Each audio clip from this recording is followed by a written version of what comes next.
1년 전에 한국에 갔다 온 적이 있습니다. 김현수 성도님 한 13년 동안 한국에 못 갔다 오셨다고 했는데 저는 1년 전에 한국에 갔다 온 적이 있습니다. 비자 문제 때문에 갔다 오긴 했지만 근데 한국 거리를 걸으면서 가장 놀란 점이 있습니다. 그건 뭐냐면 진짜 예쁘고 날씬한 여자들이 손에 명품 가방을 하나씩 들고 다닌다는 그 사실이 저는 굉장히 놀라웠습니다. 정말 예쁜 여자들 많습니다. 날씬한 여자들 많습니다.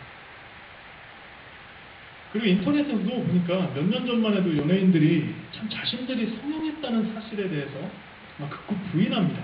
난 성형 안 했다고. 그냥 단지 살이 빠졌을 뿐이라고. 맨날 이런 변명을 합니다. 하지만 요즘에는 그 성형한 사실들에 대해서 너무나 당당하게 밝히고 있습니다. 그리고 또한 연예계에 데뷔하기 위해서는 얼굴과 신체 몇 군데 고치는 것은 이제 기사거리도 되지 않습니다. 한국 최고의 미인을 뽑는 미스코리아 대회 선발대회를 보면 여러분도 요즘 보면 정말로 성형외과에서 조각된 미인들만 등장합니다. 생긴 모습들이 정말 천편일률적으로 너무나 다 똑같습니다. 저는 예전에 이런 기사를 읽은 적이 있습니다. 자기 신입사원 면접을 보는데 자신의 외모 때문에, 키 때문에 못생겼다는 이유로 떨어졌다는 이야기를 들어보았습니다. 여러분도 이런 얘기 아시는지 아실 겁니다. 얼굴이 정말 예쁜 여자가 한국에서 최고의 대학교인 서울대학교를 들어가면 모든 사람들이 뭐라고 얘기를 합니까? 모르시나요? 정말 얼굴이 예쁜 여자가 김태희 같은 여자겠죠? 그런 여자가 서울대에 들어가면 사람들이 이렇게 얘기합니다. 야, 진짜 얼굴도 이쁜데 게다가 공부까지 잘해. 야, 대단하다 라고 얘기합니다. 감탄합니다. 진짜. 침을 질질 흘리면서 감탄합니다. 근데 못생긴 여자가 서울대 들어가면 사람들이 뭐라고 합니까? 혀를 차면서 독한다 이라고 합니다. 참 이 이야기는 정말 우스운 이야기지만 결코 우습지 않은 이야기입니다. 참 비참한 이야기입니다. 얼굴이 예쁘면 모든 게 용서된다는 이야기가 있을 정도로 사람의 외모로 그 사람 전체를 평가하는 경우가 참 많습니다. 이런 이유로 해서 자신의 외모를 좀 더 아름답게 만들기 위해 성형을 하거나 명품으로 꾸미는 것에 목숨을 거는 사람들이 굉장히 많아진 것 같습니다. 지난주에 아주 오래된 친구를 만났습니다. 아마 보고 있을 겁니다. 아주 오래된 친구를 만났는데 친구가 저한테 이런 얘기를 하더군요. 이제는 목사님도 잘생겨야 성도들이 많이 모이고 교회가 성장한다. 이런 얘기를 저한테 했습니다. 이 친구의 말인즉슨 목사님이 영성도 깊고 설교 말씀도 좋은데 물론 이게 먼저 전제가 되어야 합니다. 게다가 외모까지 갖춰준다면 그야말로 금상첨화라는 이야기입니다.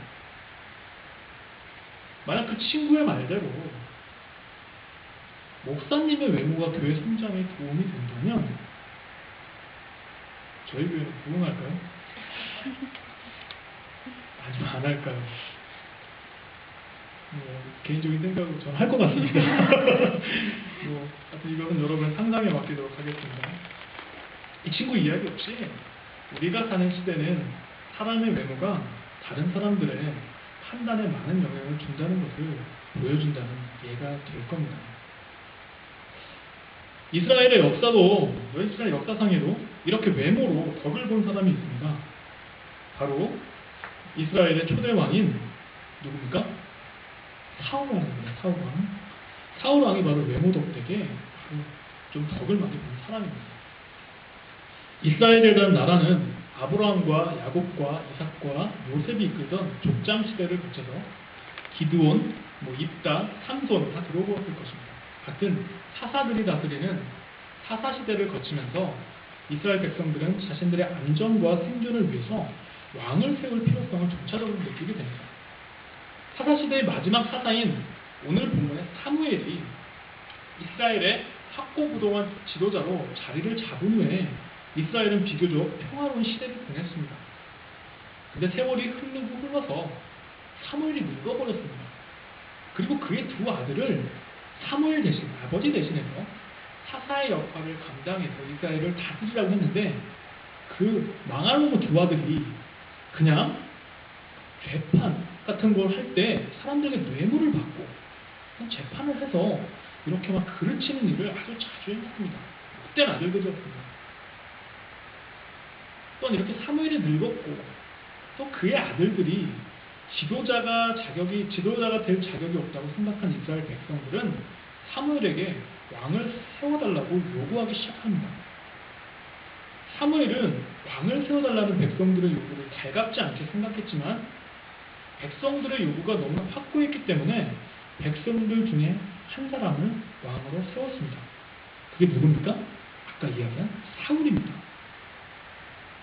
근데 성경에서는 사울의 모습에 대해서 다음과 같이 이야기하고 있습니다. 그 앞에 9장 2절에 보면 이렇게 얘기합니다. 이스라엘 자손 중에 사울보다 더 잘생긴 사람이 없고 키는 모든 이스라엘 백성들보다 어깨 위만큼 더 컸더라. 한마디로 키 크고 잘생긴 사람이었습니다. 사울은 외형적으로도 훌륭하였을 뿐만 아니라 그의 집안도 또한 대단했습니다. 성경에서 보면 그의 집안이 유력했다라고 얘기하고 있습니다. 이것은 그의 집안이 굉장히 돈이 많고 부유했으며 그다음에 힘과 권세가 있는 집안이었다는 겁니다. 예를 들자면 사울은 이런 사람이었을 것 같습니다. 키 크고 잘생겼는데 게다가 돈까지 많습니다. 누구를 상상하면 되겠습니까? 장동건 같은 사람입니다. 장동건 잘생겼잖아요. 키도 큽니다. 또 돈도 많습니다. 그 다음 또 요즘 아이들이 자주 쓰는 이야기가 있습니다. 바로 엄친아.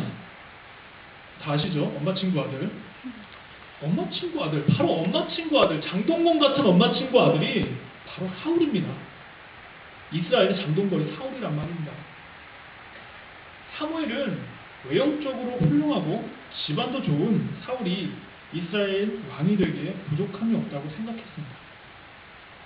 그런데 결과적으로 어떻습니까? 성경을 읽다 보면 사울은 왕으로서 잘 다스리지도 못하고 왕으로서의 지위를 누리지 못했습니다.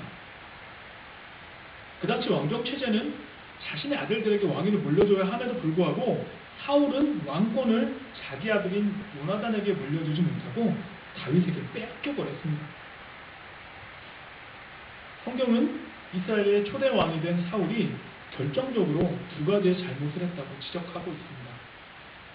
하나는 전쟁을 앞두고 시간이 없다는 핑계로 사무엘이 드려야 할 제사를 자기가 직접 주관했다는 것이며, 다른 하나는 아멜렉 족속과 전투하는 중 전쟁이 끝난 다음에 하나님의 명령대로 그 노획물을 폐기하거나 진멸하지 부셔버리지 않았다는 겁니다.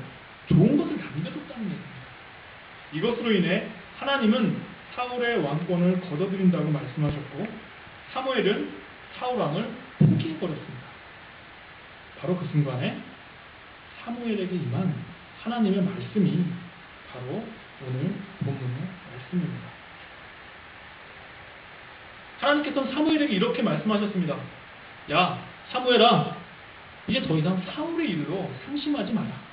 그리고 내가 새로운 왕을 세웠는데 그 새로운 왕을 찾아서 베들레헴에 있는 이새의 집으로 가라고 말씀하셨습니다. 하나님의 말씀을 들은 사무엘은 굉장히 고민하기 시작했습니다. 지금 사울과 사무엘은 굉장히 사이가 안 좋습니다. 왜냐하면 사울에게 사무엘은 야, 난 이제 네의 왕권을 박탈할 거야. 그런 말들로 인해서 지금 사무엘과 사울과의 관계는 극도로 좋지 않은데, 만약에 사무엘이 새로운 왕을 찾으러 간다는 것을 사울이 알게 되면 아마도 사울은 사무엘을 죽이려고 할 것입니다. 이렇게 생명의 위험해질 것이 분명하기 때문에 사무엘은 고민할 수밖에 없었습니다. 또한 사무엘이 아무리 조심스럽게 행동한다고 해도 사무엘은 이스라엘의 최고의 제사장이고 예언자입니다. 거물입니다. 유명 인사입니다.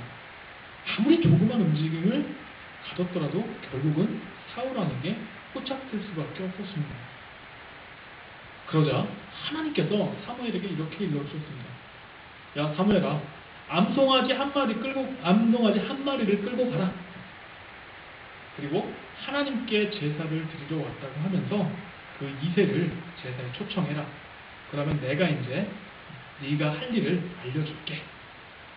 분명히 제사 드리는 일까지 사울이 의심하지는 않을 테니까 말입니다. 하나님의 말씀대로 사무엘은 이새와 그의 아들들을 제사에 초청했습니다. 제사에 초청받은 이새의 아들들은 장남부터 차례대로 사무엘 앞에 서서 이제 면접을 보게 됩니다. 맨 처음에 큰아들 장자인 엘리압이 섰습니다. 사무엘은 그의 외모와 키를 보고 그를 선택하고 싶었습니다. 마치 옛날에 사울을 보는 것 같았습니다. 키도 크고 외모도 좋았습니다. 그래서 그는 6절 말씀에 본 것처럼 이야 바로 여기에 하나님께서 기름 부으실 자가 있구나.